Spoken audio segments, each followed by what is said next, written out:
Hello guys, this is Pushpank Tripathi. और आज का हमारा सेशन है इम्पोर्टेंट एमसीक्यूज़ पे। किसके रिगार्डिंग एमसीक्यूज़ हैं? प्रधानमंत्री किसान मानधन योजना के रिगार्डिंग एमसीक्यूज़ हैं। एक इम्पॉर्टेंट एमसीक्यूज़ जो इस स्कीम को लेकर इम्पॉर्टेंट है। तो इसको शुरू करने से पहले मैं आपको रिकमेंड करूंगा कि आप मेरा लेसन देखो जाके प्रधानमंत्री किसान मानधन योजना पे, जहाँ पे हमने इस स्कीम को पढ़ा है। तो अगर आप एक बार लेसन देख के इस एमसीक्यूज़ को सॉल्व करते हो तो आपकी प्रोडक्टिविटी बढ़ जाएगी, प्लस आपको रियली बेनिफिट करेगा ये एमसीक्यूज़ सॉल्व करना। ठीक है, तो चलिए शुरू करते हैं। तो देखिए,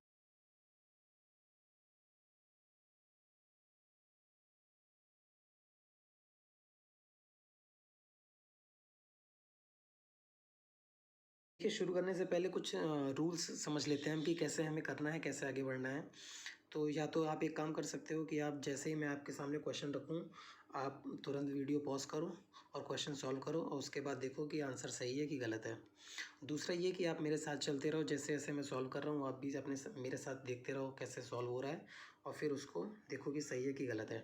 ठीक है, तो चलिए शुरू करते हैं। हमारा पहला क्वेश्चन है कि consider the following statement regarding the PMKMDY, यानी प्रधानमंत्री किसान मानधन योजना।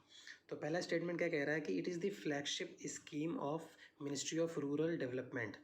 ठीक है, दूसरा कह रहा है कि scheme is voluntary in nature, कि स्कीम वॉलंटरी इन नेचर है। और तीसरा हमारा कह रहा है कि it aims to cover all the farmer to carry a step towards doubling of farmers income by 2022। ठीक है, तो which of the following statement given above is और आर इनकरेक्ट। ठीक, तो ये चीज़ हमें देखनी है कि क्वेश्चन में क्या एक्चुअली पूछा है, करेक्ट पूछा है कि इनकरेक्ट पूछा है। और आपको जब भी कोई क्वेश्चन मिले, कोई भी एमसीक्यू आप कर रहे हो, तो पहले आप कंप्लीटली पूरा क्वेश्चन पढ़ो कि एक्चुअल में क्वेश्चन क्या पूछ रहा है। ठीक है, तो देखिए चलिए सॉल्व करते हैं इसको। कि पहला कि फ्लैगशिप स्कीम है किसके अंदर? Ministry of rural development. नहीं, रॉन्ग है। कि ये किसके अंदर है, कौन सी मिनिस्ट्री के अंदर है? जी बिल्कुल सही, ministry of agriculture and farmers welfare के अंदर है। दूसरा स्टेटमेंट कह रहा है कि क्या स्कीम वॉलंटरी इन नेचर है? बिल्कुल सही बात, स्कीम वॉलंटरी है।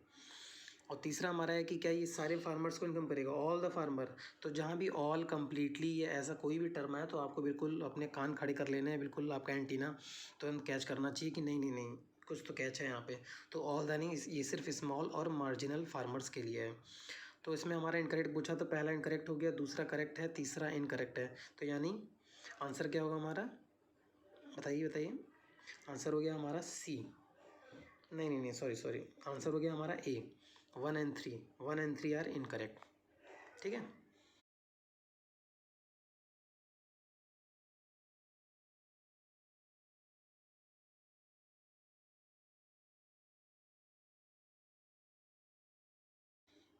एक्सप्लेन हो गया ये। दूसरा हमारा क्वेश्चन है कि consider the following statement regarding the PM के। इसी स्कीम के रिगार्डिंग भी हमारा दूसरा ही क्वेश्चन है, क्योंकि इसी के रिगार्डिंग हम एमसीक्यूज़ कर रहे हैं। तो इसमें पहला स्टेटमेंट है, कहाँ पहला statement? Farmers income, sorry for disturbance. तो सेकंड हमारा स्टेटमेंट है कि scheme is launched by PM from Ranchi Jharkhand. जी बिल्कुल सही। और तीसरा स्टेटमेंट है हमारा कि if the farmer dies after the retirement date, the spouse will receive 100% of the pension as family pension. ठीक है, तो हमें इसमें क्या बताना है? इसमें देखिए हमें करेक्ट बताना है। तो करेक्ट कौन सा है कि फार्मर की एंट्री एज कितनी है? जी नहीं, 18 to 60 नहीं, 18 to 40 ईयर्स है। तो पहला हमारा गलत हो गया। तो अगर एलिमिनेशन लगाए तो हमारा डी और ए तो गलत हो गया, यानी आंसर बी और सी में ही है कोई, जिसमें से हमें दिख रहा है कि 2 पक्का सही है। यानी स्कीम जो है, जो लॉन्च हुई है वो रांची झारखंड से हुई है, बिल्कुल सही बात है। और तीसरा स्टेटमेंट भी देखिए यहाँ तक सही है कि अगर रिटायरमेंट के बाद उसकी डेथ होती है तो स्पाउस रिसीव करेगी। तो यहाँ कैच है कि 100% नहीं, 50% जो है वो pension as a family pension spouse receive करेंगी। तो इसका मतलब हमारा 2 इसमें सही हो गया। ठीक है, तो बढ़ते हैं आगे।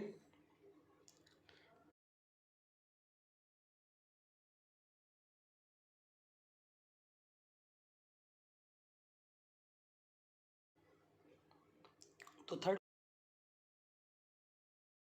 क्वेश्चन की तरफ बढ़ते हैं। थर्ड क्वेश्चन हमारा है ये। थर्ड क्वेश्चन देखिए, इस स्कीम को फीचर्स को ही लेके क्वेश्चंस हैं, जो कि जनरली फीचर्स पे क्वेश्चन बनते हैं। तो पहला स्टेटमेंट है हमारा कि monthly pension of 3000 on attaining the age of 60 years. और second statement EPFO is the pension fund manager. और थर्ड स्टेटमेंट है हमारा कि no in between exit allowed from the scheme.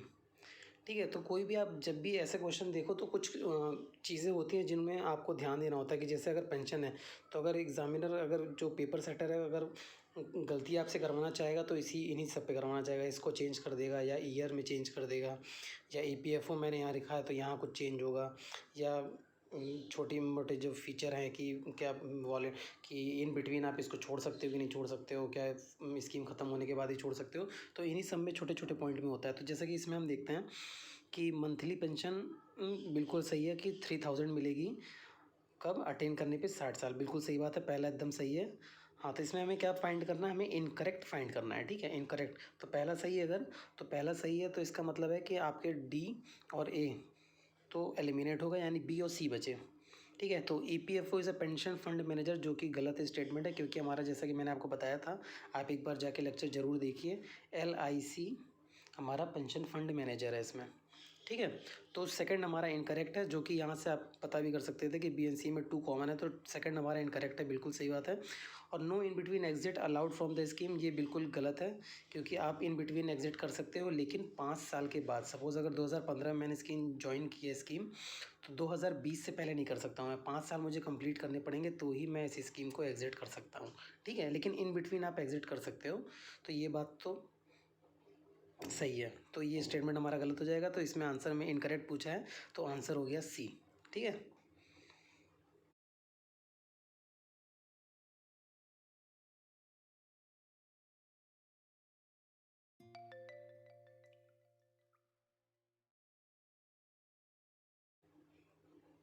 तो बढ़ते हैं अपने लास्ट क्वेश्चन की तरफ, जो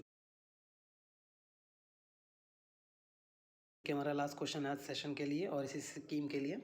ठीक है, तो क्वेश्चन कह रहा है कि which of the following are the benefit of Pradhan Mantri Kisan मानधन योजना। तो हमें बेनिफिट बताना है कि इसमें कौन सा हमारा क्या बेनिफिट है। इसमें 4 स्टेटमेंट है, इसमें आपको बताना है कि कौन सा स्टेटमेंट सही है। तो क्या इस स्कीम के तहत एक इंश्योरेंस कवर है 50 लाख का। सेकंड स्टेटमेंट कह रहा है कि मंथली पेंशन मिलेगी 3000 on attaining the age of 60 years, क्या ये सही है। क्या इसमें फ्री इलेक्ट्रिसिटी मिलेगी फॉर नेक्स्ट 3 मंथ, क्या अगले 3 महीने के लिए फार्मर को क्या फ्री इलेक्ट्रिसिटी मिलेगी कि इनको इलेक्ट्रिसिटी का कोई बिल नहीं देना होगा, जो भी इरीगेशन, क्योंकि हमारा जो अभी इरीगेशन के लिए जो मंथ आ रहे हैं, जैसे कि हम इस समय राइस कल्टीवेशन होनी है, तो राइस कल्टीवेशन हालांकि हो चुकी है, राइस कल्टीवेशन के लिए हमें बहुत ज़्यादा पानी चाहिए होता है, तो इरीगेशन बहुत चाहिए, तो क्या इसमें कोई भी इलेक्ट्रिसिटी बिल नहीं लगेगा 3 मंथ के लिए। या फोर्थ है हमारा कि डायरेक्ट कैश ट्रांसफ़र ऑफ 6000। ठीक है, तो ये भी एक पॉइंट हो सकता है कि क्या 6000 हमें सीधे फार्मर के अकाउंट में डाल रहे हैं हम, कि वो अपने हिसाब से सीड ले सके, बाकी चीज़ें कर सके। तो इसमें आपको बताना है कि कौन सा सही है। तो होप आपने ये पॉज करके सॉल्व किया होगा। तो इसमें हमारा सही आंसर है B, यानी monthly pension of 3000 on attaining the age of 60 years. ठीक है, क्योंकि पहला जो 50 लाख का है ये तो कोविड के दौरान जो भी हमारे कोविड वॉरियर्स हैं उनको वो 50 लाख का एक इंश्योरेंस कवर दिया गया है। 6000 ये डायरेक्ट कैश ट्रांसफ़र है, जो कि एक PM किसान का एक फ़ीचर है, 2-2-2000 करके 3 इंस्टॉलमेंट में। और फ्री इलेक्ट्रिसिटी जैसा कोई भी ऐसा कुछ नहीं है। ठीक है, तो हमारा B इसमें सही है। ठीक है,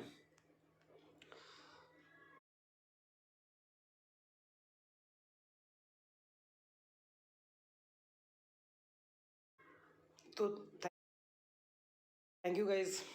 बाकी आप बताइए आपको कैसा लगा, और अगर आप ऐसे ऑसम और MCQs चाहते हैं या जो भी ये रिगार्डिंग कोई भी नई स्कीम के आगे, तो आप कमेंट करके बता सकते हैं। बाकी ये लेक्चर को रेट करें, रिव्यू करें, रिकमेंड करें और अपने फीडबैक दें कि आपको कैसा लगा और आप इसमें क्या इम्प्रूवमेंट चाहते हैं, और क्या और हम कौन सी स्कीम पे बात कर सकते हैं। हालांकि मेरे अभी कुछ प्लान है 2-4 और नई स्कीम लाने का, जैसे प्रधानमंत्री गरीब गरीब कल्याण योजना और भी इस तरह की, तो मैं इनको लाने की कोशिश करूँगा। और बाकी आप बताइएगा कि आपको कैसा लगा। ठीक है।